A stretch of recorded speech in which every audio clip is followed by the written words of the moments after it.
So the Magog invasion. And most of you that have studied Ezekiel 38 and 39 are familiar with this. And you wonder why the strange names, Magog and all of that. And that's, of course, our fault, because we keep changing the names of things, you see. There was a place called Petrograd for many years, and they changed the name to St. Petersburg. And then it became Leningrad, and now it is St. Petersburg again. My friends in Russia remind me that in Russia, even the past is uncertain. So they redefine things. Byzantium was the capital of the world for a while, and then they called it Constantinople.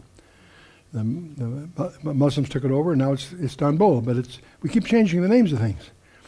And Cape Canaveral, remember Cape Canaveral? That came close to being called, it's called Cape Kennedy, and came awfully close to being Cape Hillary if we weren't careful. But anyway, so the Magog invasion.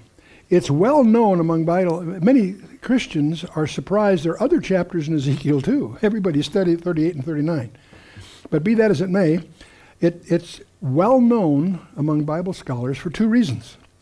The first is it's the occasion which God himself intervenes to quell an ill-fated attempt to invade Israel by a group of people called Magog and their allies.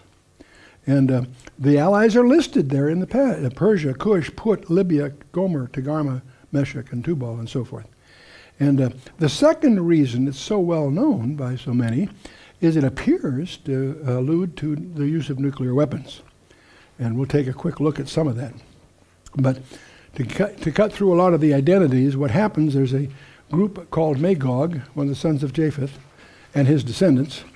And they, a group of peoples by their ancient names, and you have a map in there that attempts to highlight some of those, but they align themselves in an attempt to invade Israel. And that attempt is thwarted by hailstones of fire and all kinds of exciting things. Sheba and Dedan are on the sidelines saying, what are you guys doing? They're not participants nor defenders. They're on the sidelines. Strange situation here. And so Ezekiel 38 implies that Israel is at peace and without walls. Well, if you're really strict in your scripture, you got a problem with that, because they're not really at peace, and they certainly have walls. We know there are major walls in history. There, of course, the Chinese wall, which was built to keep Magog out of China, by the way, if you get into the background. The Berlin Wall we're all familiar with in our recent history. Well, in Israel today, there's a 430-mile wall 25 feet high. You can't escape that as a part of the news. So how can you call it in a land of unwalled villages? It doesn't quite, it gives someone that's strict a little discomfort, if you will. There certainly are preparatory steps going on. The Arab-Israeli conflict, of course, is overlaying all this sort of thing. Clearly, Iran is emerging as a nuclear power here shortly, and that's becoming a day-by-day source of intelligence information. There were oil discoveries in the Caspian Sea between Russia and Iran, but perhaps even more than that, there are huge trillions of dollars of discoveries just off the shore of Israel today. So it's starting to look as an attractive target. But all these are preparatory steps, perhaps, in advance of what may be ultimately the big show. But there's a question that we need to put right in front of us as we get enthusiastic about Ezekiel 38 and 39. There are good scholars, and I'll use Hal Lindsey as an exemplar here, that argue that the Ezekiel 38 and 39 is part of the Armageddon scenario as is summarized in Daniel 11. That's their view, and that's fine. There's a group of us that suspect that Ezekiel 38 may be precedent to the 70th week of Daniel, which is one reason I'm throwing it in here right now. The problem is the missing nations. The Magog invasion deals with peoples that are distant from Israel, a large outer circle of nations. And so, okay, what about the immediate neighbors? And so, where are the Palestinians? Where are the Lebanese? Where are the Syrians? Where is Iraq? And where are the Jordanians to the east of Israel? Where are the Egyptians? They're noticeably absent in the Magog invasion. And so, where are the Saudi Arabians? In Ezekiel 38, they're on the sidelines. Why aren't they in the picture somehow? Well, as we look at this, we have the nations that are surrounding Israel immediately the subject of another passage. And we have the displaced Arab refugees, I can call them that, which we call the Palestinians. And so there's another subtlety I'll put in our thoughts in Ezekiel 37. You may, prior to Ezekiel 38 and 39, there's the famous dry bones vision, where Israel is regathered as a people. And it says, so I prophesied as he commanded me, and the breath came into them, and they lived, and they stood up on their feet, an exceedingly great army. Now, in that passage, the word exceedingly is an adverb, not an adjective. It's an exceedingly great army, which implies it becomes ultimately. It isn't yet. They have a great defensive army, but they're not a conquest kind of army. And yet this implies something else that may be part of the coloration here.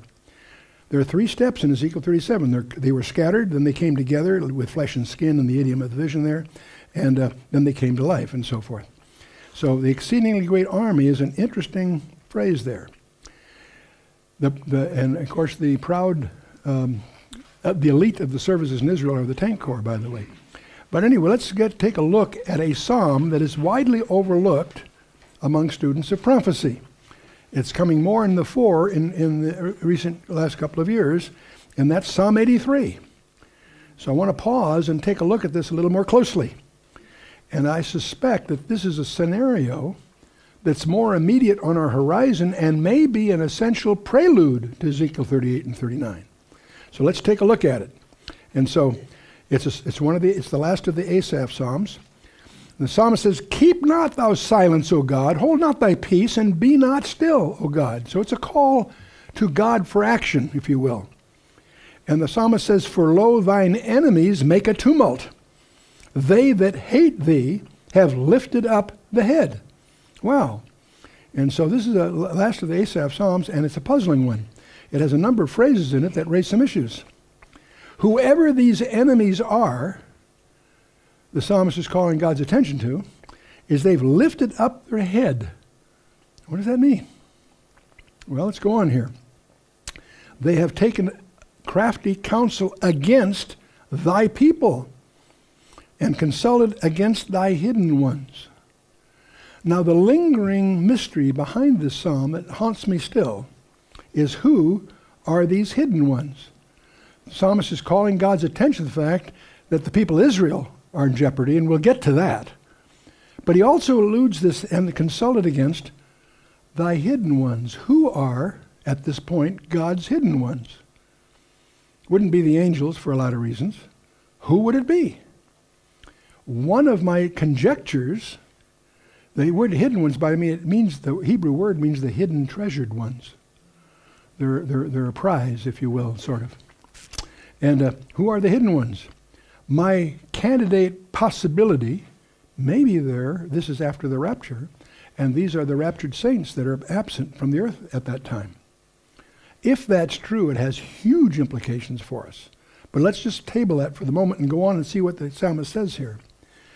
They have said, come, let us cut them off from being a nation, that the name of Israel may be no more in remembrance. In other words, the enemies of God have aligned themselves, as it come, let us cut them off, that is Israel, from being a nation, that the name of Israel may be no more in remembrance. That's the plea of the enemies of God that's going on, that the psalmist is calling God's attention to this.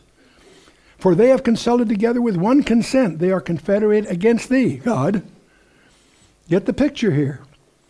The enemies of Israel have aligned themselves with one objective, to wipe Israel off the map. Not to take spoil. See, Ezekiel 38 and 39, they go to take the assembly against Israel in Ezekiel 38 is take spoil. Cattle and goods, gold and silver. They're going for spoil. Not here. They're going to wipe them out. You see the difference? Fundamental. The very commitment of Islam is to wipe Israel off the face of the map. That's exactly what the psalmist is calling God's attention to. Are you going to let that happen, is in effect what he's saying to God. And he goes on here. See, the primary basis of the confederation of these enemies of Israel is to wipe them off the map. Okay. And we know about some people who articulate this rather vehemently in recent years, of course, Ahmadinejad. And And here are the people that are involved. He lists them in the psalm. The tabernacles of Edom and the Ishmaelites of Moab and the Hagarenes, Gebal and Ammon and Amalek and the Philistines with the inhabitants of Tyre. And Asher also is joined with them, and they have holpen the children of Lot. Well, the tabernacles of Edom, who are they? Now, there's a whole other study that I really commend you to get into, and that's who are the Edomites today. And you'll be in for some huge surprises. And I don't want to use up our time chasing that one. I'm just going to aver for our purposes today that Edom is, of course, among the traditional enemies of Israel, and they are singled out by the Old Testament for a special judgment and so forth. We'll talk more about them as we go, probably. The tents of Edom, I'm going to suggest, are the Palestinian refugees and the southern Jordanians.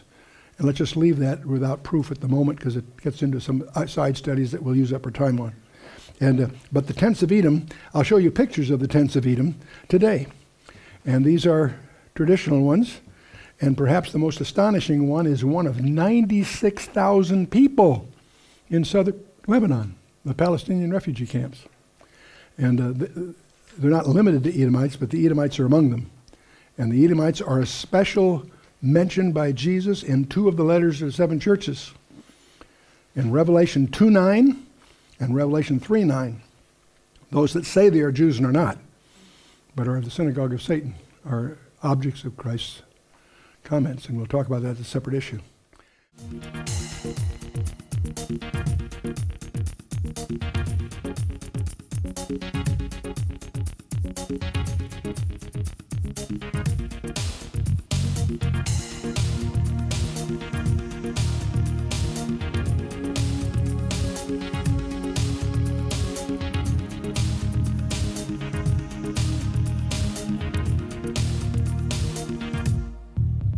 There in the past, Persia, Cush, Put, Libya, Gomer, Togarmah, Meshech, and Tubal, and so forth. And the second reason it's so well known by so many is it appears to allude to the use of nuclear weapons. And we'll take a quick look at some of that. But to cut through a lot of the identities, what happens, there's a group called Magog, one of the sons of